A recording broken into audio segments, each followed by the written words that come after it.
নমস্কার বন্ধুরা, আমাদের কাছে হলুদ গাছের পাতাগুলো কিরকম বড় বড় হয়েছে দেখেছেন? এত বড় বড় হয়েছে। এই হলুদ গাছের পাতা দিয়ে আমি মোরলা মাছের পোড়া করব।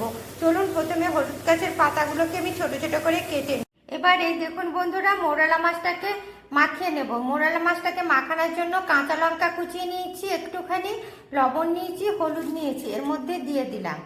এবার এর মধ্যে এই দেখুন পেঁয়াজ, আদা, রসুন, কাঁচা লঙ্কা, গোটা ধনে, গোটা জিরে আর সর্ষে আর পোস্ত করে বেটেছি, সেটা এর মধ্যে দিয়ে দিচ্ছি।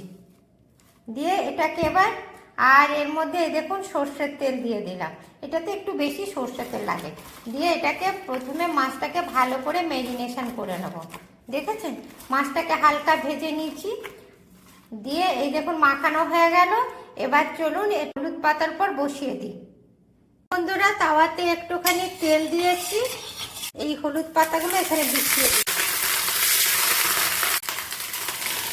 হলুদ পাতার উপরে এই দেখুন মাছটা ঢেলে দিচ্ছে। দেখুন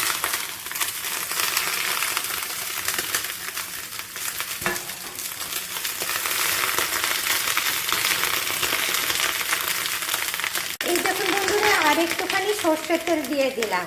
এবারে আবার এই দেখুন হলুদ পাতাগুলো ঢাকা দিয়ে দিচ্ছি। দেখেছেন, আপনারাও ঠিক এইভাবে হলুদ পাতা ঢাকা দিয়ে দেবেন।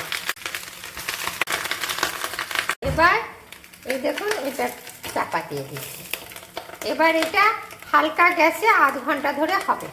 এবার দেখি বন্ধুরা কিরকম হলো এই হলুদ পাতায় মাছ পোড়া। দেখি এবার এই দেখুন খুলছি। দেখেছেন কি সুন্দর হয়েছে। এই পাতাটা আমি একটু সরিয়ে দেখব। এই দেখুন কি সুন্দর মাছ পোড়াটা হয়ে গেছে।